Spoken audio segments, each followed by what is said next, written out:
Qu'est-ce que tu en penses? Je sens que ça doit être ennuyeux pour vous. Moi, je suis bien. Je suis dans un état agréable quand je donne ça. Vous écoutez bien ce qu'elle vient de dire? Je suis dans un état agréable quand je donne ça. Ça te fait plaisir? Il me semble que je suis dans l'état où Elvire doit être.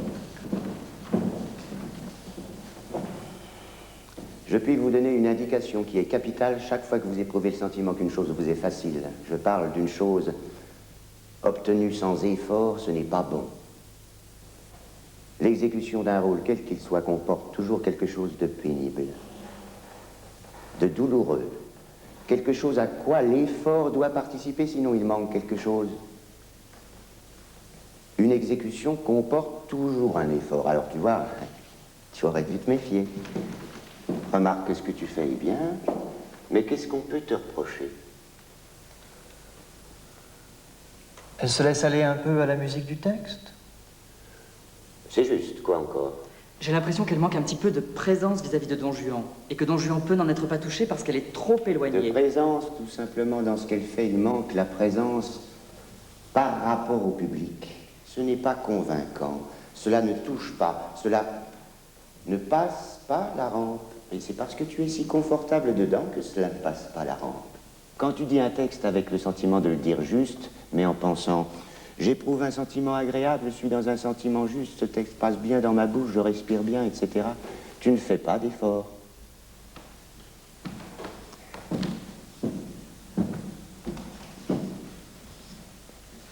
Ça ne passe pas, tu comprends? Qu'est-ce qu'on doit faire dans ce cas? J'ai fait un effort pour arriver à ce sentiment-là. Je voulais arriver à cette sorte de pureté. J'y suis arrivée, mais j'ai eu l'impression très nette que ça ne passait pas. Tu as eu cette impression très nette parce que tu fais du théâtre déjà, tu as déjà joué. Il n'y a pas d'effort dedans. C'est pas assez puissant. Assez puissant dans ce sentiment-là. Tu verras que ce qu'il y a de monotone dans le morceau, ce qu'il y a d'inintéressant pour l'oreille, vient du fait que, pour obtenir le sentiment, tu l'as tiré à toi. Tu as abaissé le niveau, la puissance de la sensibilité nécessaire au morceau, tu l'as baissé jusqu'à toi. Le travail que nous allons faire maintenant va consister à te demander une exécution qui nous touche, qui passe la rampe. Il va falloir que tu donnes le sentiment plus fort. Il y a des contrastes, des accents que tu n'as pas, que tu vas être obligé de trouver. Oh, se poser, c'est agréable. Tu le lirais comme ça, ce serait très bien. C'est très clair. C'est exactement dans le style et la lecture serait parfaite, mais le jeu. Tu en es à 1 kilomètre. Je me suis dit, en le faisant, je regarde toujours Don Juan. Je sentais très bien qu'il fallait que je regarde la salle. Rien à faire, je ne pouvais pas tourner. C'est ce que j'ai expliqué d'une façon élémentaire et savante, à la fois à octave. L'art de faire bouger sa sensibilité en soi pour trouver de nouveaux départs. C'est la même chose quand on a un texte comme celui-là. C'est comme un afflux d'eau qui arrive et qui coule. L'eau ne coule pas toujours avec cette espèce de majesté lente qu'il y a dans Bossuet. L'eau jaillit, elle rebondit sur un rocher, elle s'écoule plus lentement selon l'inclinaison du sol ou tout à coup tombe en cascade. L'afflux des sentiments n'est pas cette nappe égale que tu as essayé de lui donner. Il y a là, à part les mouvements de Don Juan, le bouillonnement de la sensibilité, ce qui n'est pas dans ton exécution. Tu ne donnes pas les mouvements parce que ton sentiment est toujours égal. Fais bien attention de donner dans le morceau des mouvements divers et de prendre des repos. Ce n'est pas seulement pour reposer l'auditeur, mais aussi celui qui dit. Si tu ne fais pas des mouvements successifs dans le morceau, tu te fatigues. Et tu fatigues l'auditeur. Le spectateur éprouve toujours ce qu'éprouve l'acteur. Tout cela est un échange de sensations physiques. Je me suis surtout méfiée de ne pas jouer sur les mots. Quand tu dis de grâce, Don Juan, accordez-moi pour dernière faveur, les mots n'ont plus de couleur, n'ont plus rien. Que je vous demande avec larmes, tu feras cela comme tu voudras, tu n'as pas besoin de pleurer, mais que dans l'intérieur de toi-même, il y ait vraiment des larmes. Le premier travail à faire là-dessus est celui qui consiste d'abord à adresser la parole à quelqu'un. Quand on adresse la parole à quelqu'un pour le convaincre, on n'a pas cette égalité de ton. Il y a des moments où on est implorant, où on est menaçant. Et c'est dans le morceau, il faut le mettre dans l'exécution. C'est quelqu'un qui est touché par une grâce divine. Elle vient dire à son amant, et je ne vous en veux pas, je viens seulement pour vous dire qu'il ne faudra plus compter sur moi, je suis maintenant converti. Et il y a une chose aussi que je viens vous demander. Voilà l'amour que maintenant j'ai pour vous. C'est cela la transfiguration du sentiment, ce qui est magnifique. Mais ce n'est pas une absence de passion. Tu comprends, c'est clair? Oui, oui, j'ai été trop loin. C'est le sentiment qu'il faut que tu trouves.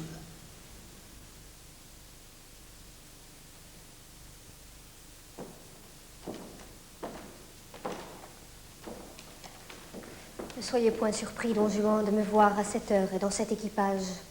C'est un motif pressant qui m'oblige à cette visite. Et ce que j'ai à vous dire ne veut point du tout de retardement. Je ne viens point ici, pleine de ce courroux que j'ai tantôt fait éclater, et vous me voyez bien changé de ce que j'étais ce matin. Ce n'est plus cette Don Elvire qui faisait des vœux contre vous, et dont l'âme irritée ne jetait que menaces et ne respirait que vengeance. Le ciel a banni de mon âme toutes ces indignes ardeurs. Il ne faut pas mettre de point, il faut que ce soit un débit. Quelqu'un qui se met tout à coup à parler pendant 2 pages et demie, c'est quelqu'un qui se défait, qui dit d'abondance ce qu'il a à dire. Si tu mets des points, tu coupes le sentiment. Tu coupes l'effusion dans laquelle cette femme parle. Respire à l'intérieur de la phrase, mais ne respire pas au point.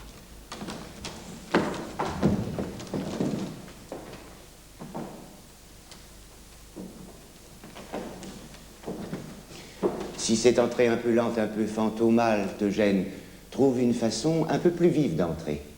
Une façon inconsciente. Tu entres d'une façon un peu trop consciente, un peu trop sûre de ce que tu fais. Elvire entre, elle écarte les valets, elle va droit au cœur de la maison, elle aperçoit Don Juan, elle lui parle. Il faut qu'on soit étonné de cette entrée si simple et de ce ton de parole qui est d'une autorité absolue.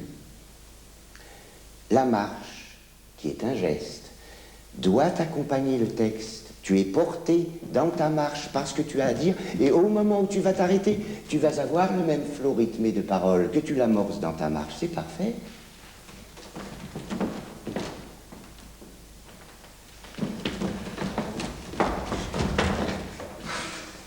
Ça me gêne de m'arrêter, de partir dans le texte sur le mouvement de la marche. Si essaie, tu peux très bien passer de la marche au texte. Oui, oui, oui, je vais essayer de le faire.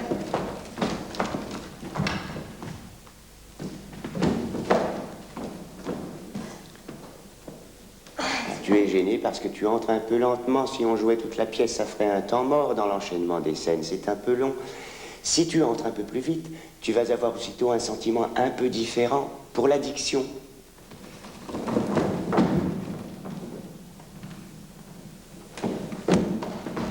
Ne soyez point surpris. Refais-le encore une fois. Tu es dans le mouvement, mais ce n'est pas encore juste. Ce n'est pas encore surprenant. Ne soyez point surpris, Don Juan, de me voir à cette heure et dans cet équipage. C'est un motif pressant qui m'oblige à cette visite. Et ce que j'ai à vous dire ne veut point du tout de retardement. Je ne viens point ici. Ça me gêne de ne pas mettre de point. Parce que tu vas trop vite. Fais des temps au milieu des phrases, mais parle. C'est quelqu'un qui parle. Il faut que ce soit étonnant. Il faut qu'en te voyant, le public dise « Quoi ?» Tu peux commencer sans donner beaucoup de voix au début. Ne soyez point surpris, Don Juan, de me voir à cette heure et dans cet équipage. C'est un motif pressant qui m'oblige à cette visite. Et ce que j'ai à vous dire ne veut point du tout de retardement. Si vraiment tu as l'autorité pour entrer, le public fait silence.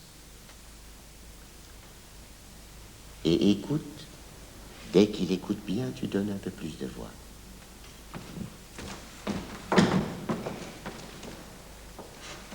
Trop long, trop long.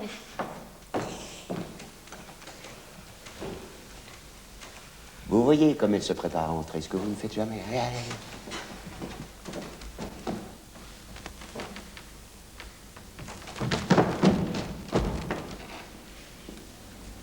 Ne soyez point surpris, Don Juan, de me voir à cette heure et dans cet équipage. C'est un motif pressant qui m'oblige à cette visite. Et ce que j'ai à vous dire ne veut point du tout de retardement. Sens bien, éprouve bien le sentiment de cette femme qui vient non seulement en envoyé céleste, mais comme une femme qui vient pour sauver son amant. Ah, Ben oui, c'est pas seulement une annonciation, c'est une femme qui vient pour sauver cet homme. Autrement, c'est l'annonciation que tu as faite la dernière fois, l'ange du Seigneur qui vient à Marie. Je vous salue Marie. elle l'a aimé.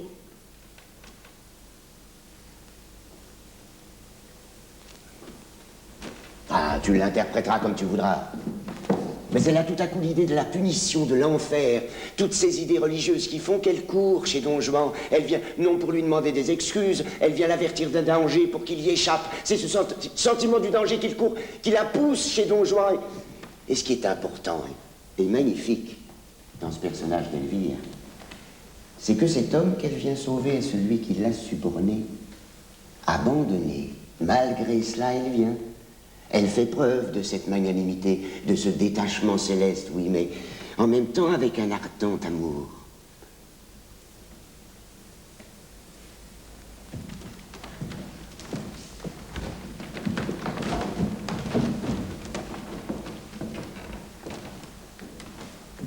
Alors pense à un autre danger que celui de l'enfer ou du salut de l'âme. Si tu veux, si celui-là n'est pas très apparent pour toi.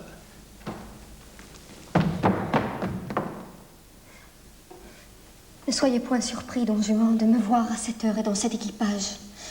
C'est un motif pressant qui m'oblige à cette visite. Et ce que j'ai à vous dire ne veut point du tout de retardement.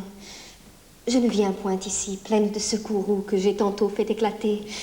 Et vous me voyez bien changée de ce que j'étais ce matin. Ce n'est plus cette Donna Elvire qui faisait des vœux contre vous, et dont l'âme irritée ne jetait que menaces et ne respirait que vengeance. Le ciel a banni de mon âme toutes ces indignes ardeurs que je sentais pour vous, tous ces transports tumultueux d'un attachement criminel, tous ces honteux emportements d'un amour terrestre et grossier, et il n'a laissé dans mon cœur pour vous qu'une flamme épurée de tout le commerce des sens, une tendresse toute sainte, un amour détaché de tout, qui n'agit point pour soi et ne se met en peine que de votre intérêt. Tu pleures, Tu pleures, je pense. Ne t'inquiète pas de ce qu'ils disent, ce sont des idiots qui n'arrivent pas à placer leur répit.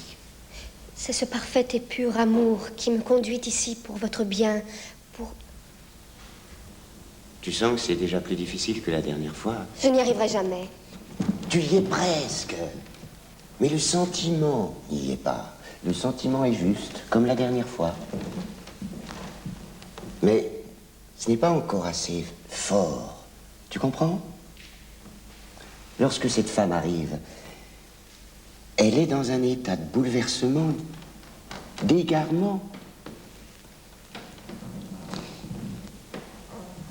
Don Juan est malgré tout une comédie religieuse. C'est un miracle du Moyen-Âge. Elvire entre. Elle entre dans un état de sainteté que tu cherches à donner au rôle par ce caractère d'apparition brusque. Dès le début, on sent ce qui caractérise le sentiment dans lequel est Elvire, c'est l'autorité. Et la facilité de son élocution, c'est le seul moment de la pièce où le texte déferle avec cette sonorité. Ce ton presque racinien qu'on ne trouve dans aucun autre passage de Molière. Le sentiment est beaucoup plus fort. Il faut vraiment que quand cette femme dit « je vous ai aimé », cela vous arrache les tripes. Les scènes d'Hermione ne sont pas plus tendres. Il y a toujours une meurtrissure dans Hermione. Là, il y a une béatitude, mais un immense amour. Ce pourrait être une extase amoureuse. C'est une extase religieuse, mais c'est dans le même ton. Quand on dit à quelqu'un « sauvez-vous », qu'on le lui dit avec cette tendresse-là. Il faut que ce soit bouleversant, déchirant.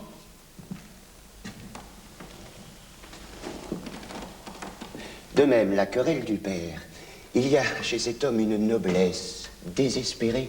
Ce sont des personnages extrêmement purs. Il faut vraiment que l'imploration d'Elvire soit déchirante. J'ai vu jouer Don Juan par des tragédiennes qui faisaient de la voix, de ces femmes qui à l'Odéon jouent aussi bien Hermione qu'Andromaque que Chimène, qui s'en vont dans le contralto. Ne soyez point surpris, Don Juan. Dans mon temps, c'était comme ça à l'Odéon.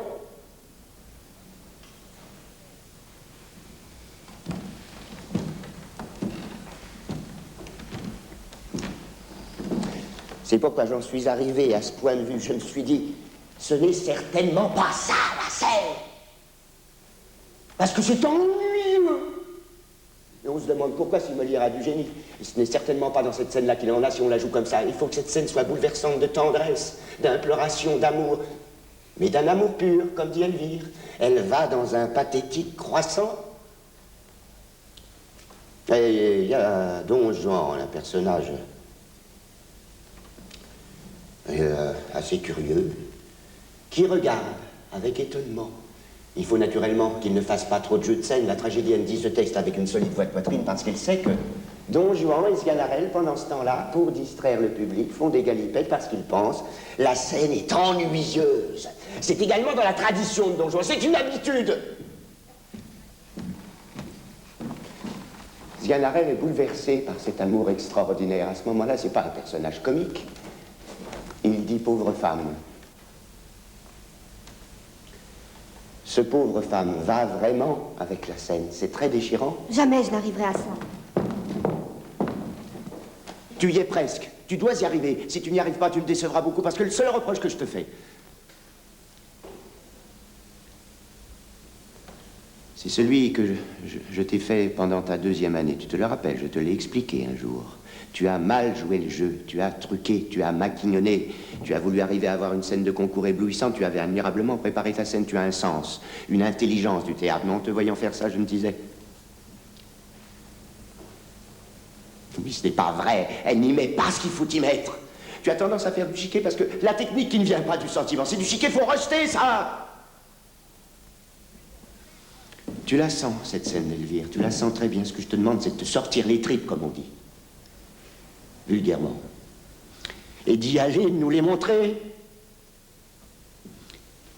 Il y a des comédiens qui ne se sortent pas les tripes par timidité, par une espèce de gêne qui est complexe, par pudeur. Chez toi, ce n'est pas par timidité ou pudeur. Tu es quelqu'un qui comprend tout de suite les choses du point de vue de leur exécution. Le fait que tu conçois très clairement dans ton intelligence, dans ton imagination dramatique, on voit très bien ce que tu imagines, fait que tu es préoccupé uniquement de l'exécution, mais tu ne t'es pas suffisamment nourri du sentiment, du personnage. Je m'en occupe beaucoup plus maintenant. Tu t'en occupes pas assez. Comme dit Shakespeare, que le lait de la tendresse humaine te monte aux lèvres, la tendresse ou la colère. Je vais vous donner d'autres scènes. Ce n'est pas timidité chez toi ou pudeur, comprends-moi bien.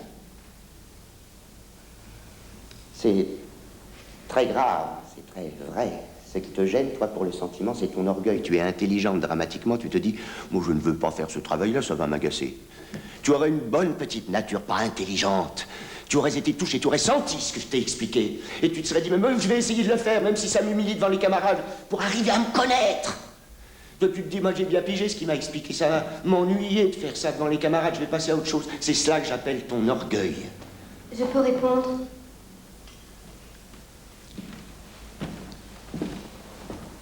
Mesure bien tes paroles, comme je mesure les miennes.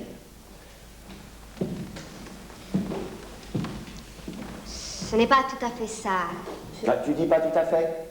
Je ne peux pas vous dire que ce n'est pas ça du tout. Je veux arriver à me défaire de ce que je fais là. Pour pouvoir le passer comme vous me l'indiquez. J'avais pris ce rôle simplement du côté annonciation. Alors, pour arriver à le faire comme j'ai essayé de le faire tout à l'heure, pour y arriver vraiment, pour me baigner dedans, je ne vais pas y arriver maintenant. Chez moi, c'est très long. C'est de l'incubation. Il arrive que je sois dans le sentiment pendant 8 jours, puis tout d'un coup, je ne peux pas y arriver. C'est une question d'incubation. C'est pour cela que je vous dis que je vais le laisser. Je ne veux pas vous le passer avant quelque temps parce que je n'aurai pas fait de progrès dedans. D'ici 3 semaines, je pourrais peut-être faire ce que vous m'avez demandé. Ah, je ne retire pas ce que j'ai dit. Ce que je voudrais que tu fasses, c'est travailler ton sentiment. C'est ce que je vais faire. C'est pas vrai. Cette façon de travailler n'est pas vraie. Parce que tu vas de nouveau faire un travail personnel et purement cérébral. C'est une méthode qui va te laisser seul avec toi-même. Il faut que tu laisses de côté toute ton intelligence dramatique et que pour le temps qui te reste à passer au conservatoire, tu essaies de t'entraîner sur le sentiment. C'est ce qu'il y a de plus important dans ton cas, c'est ton gouvernail. Travaille dans le sentiment. Mais, parce que c'est comme ça dans la vie. Tu travailleras quand un metteur en scène te dira « Le sentiment est pas mal, mais ça passe pas, la rampe. » Ah ben, il pourra pas attendre 3 semaines. Il dira, ben, revenez demain, nous allons voir. Laisse tes conceptions, tes idées, travaille le morceau, c'est uniquement ce qu'il faut que tu fasses. Je vais le faire, je vous le redonnerai samedi.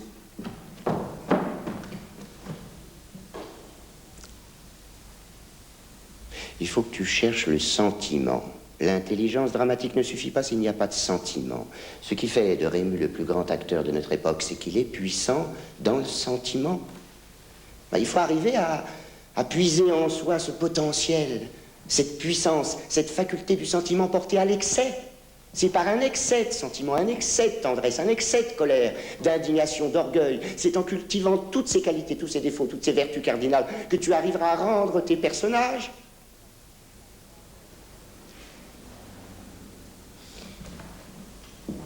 Quand Irène donne Elvire 100 mètres de sentiment, en première année, il faut qu'elle essaie de voir ce que c'est qu'une scène. Qu'on la lui explique, qu'elle y pense, mais pour toi, la pensée doit s'accompagner d'un sentiment violent, d'un sentiment profond. Faut pas que tu puisses te dire, moi, je vais jouer ça en annonciation, tu le donnes confortablement. Il faut que tu développes ton sentiment.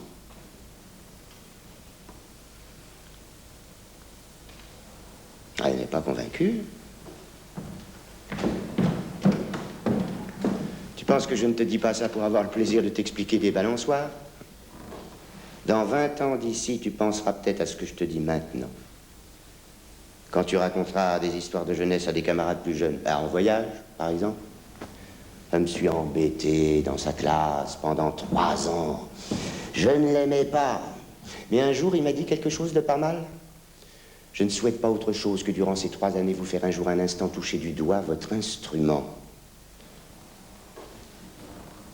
Vous aurez appris quelque chose le jour où, dans une conversation comme celle que nous avons en ce moment, par exemple, vous aurez été tout à coup touché, saisi par une idée, par une sensation que je mettrai devant vous, où vous aurez eu cette révélation intérieure de ce que vous êtes, par rapport à ce que vous faites. Si ton sentiment te monte à la gorge pendant quelques secondes et que tu en éprouves le goût, si pendant une scène où je t'explique quelque chose, tu t'es vu, tu as gagné 3 ans de travail, c'est ce que j'essayais d'expliquer l'autre jour à Léon. J'essaie de vous le dire toujours de manière compréhensible pour que cela vous touche. Soit par réaction vive, soit par une espèce d'amitié que je sais peut-être mal exprimer. Ce qui est ennuyeux quand on vous parle, c'est que vous avez tout de suite une réaction de défiance. On sent très bien que quand on vous dit quelque chose, ça ne vous a pas touché directement. Que malgré tout, il y a tout de suite un petit réflexe contre.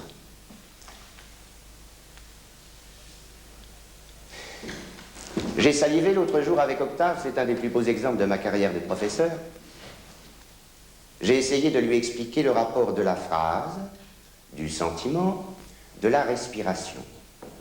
Et après cette longue explication, Octave m'a répondu, mais oui, j'ai compris, je l'ai fait la dernière fois. Ce qui prouve qu'il n'avait pas écouté une seconde, ce que je lui avais dit, j'aurais préféré qu'il me dise, vous me fatiguez. Maître, enfin, je ne pouvais pas dire que je n'avais pas compris, puisque j'avais compris. Si tu l'avais compris, tu m'aurais pas répondu, je l'ai fait la dernière fois. Je vous ai dit cela la dernière fois, parce que je croyais l'avoir fait la dernière fois.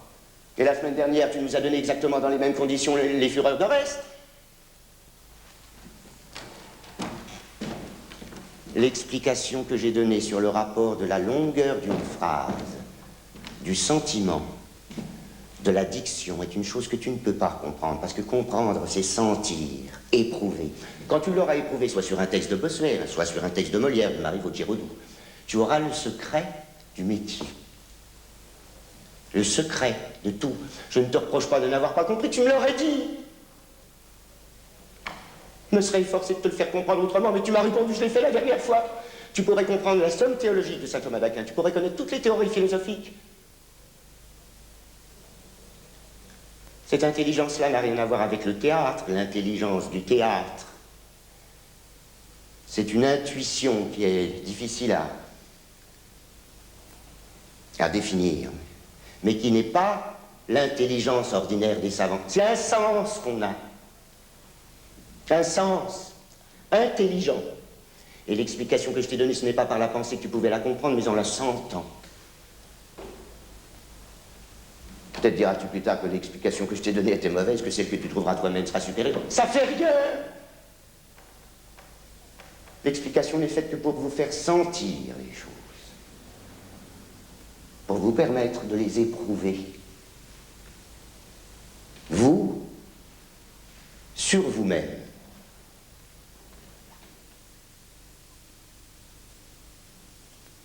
Qu'est-ce que tu penses? J'ai été dans le sentiment jusqu'au bout.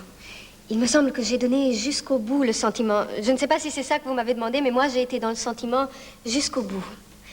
Cette chose effrayante, cet homme qui va se perdre et que j'ai aimé... Tu as bien exécuté la scène jusqu'au bout, sans défaillance. Est-ce qu'on sentait que j'étais sincère à ce moment-là? Parce que j'ai été... Je vous le demande. Tu n'as donné quelque chose de vraiment sincère que dans la seconde moitié. Au début, elle a essayé de faire ce que vous lui aviez dit, pas de point. Je joue ça sur une lame de couteau. C'est pile ou face. Si tu n'arrives pas à le jouer dans le sentiment, tu es perdu.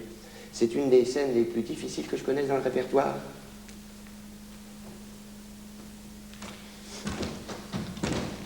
Qu'est-ce que vous avez remarqué d'autre? Elle ne lui parle pas assez. Elle n'est plus sur Terre. Je ne suis pas de ton avis, je trouve qu'elle lui parle trop. À mon avis, à ce moment-là, dans la situation où Elvire, elle est seule sur la scène, elle n'a pas besoin de parler à Don Juan.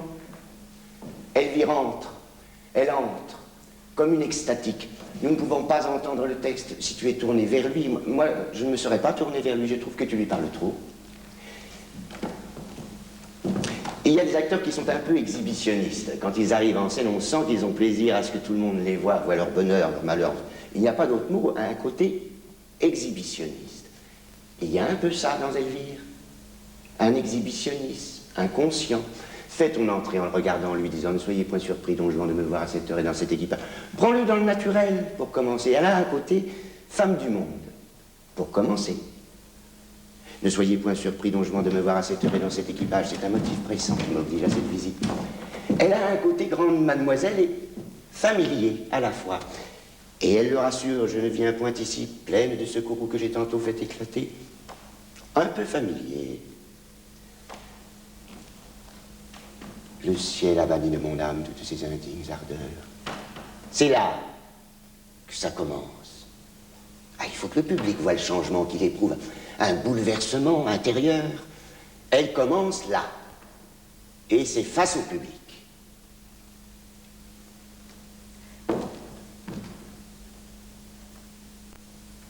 Tu veux essayer de refaire l'entrée?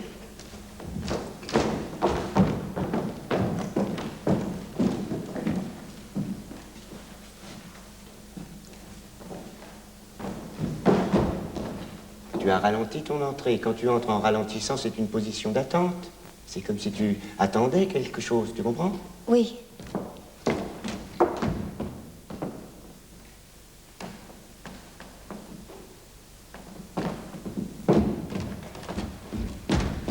C'est ça, mais garde ton geste un peu plus longtemps avant de parler.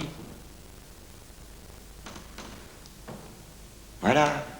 Tu l'as trouvé, l'Annonciation. Ne soyez point surpris, Don Juan, de me voir à cette heure et dans cet équipage. C'est un motif pressant qui m'oblige à cette visite et ce que j'ai à vous dire ne veut point du tout de retardement. Je ne viens point ici, pleine de ce courroux que j'ai tantôt fait éclater. Et vous me voyez bien changée de ce que j'étais ce matin. Ce n'est plus cette Don Elvire qui faisait des vœux contre vous et dont l'âme... Tu te noies en ce moment parce que je t'ai dit qu'il ne faut pas faire de points. Il y a 3 choses distinctes. Tu as attaqué sur... Vous me voyez bien changer de ce que j'étais ce matin, mais c'est encore une chose qu'elle lui dit avant de commencer.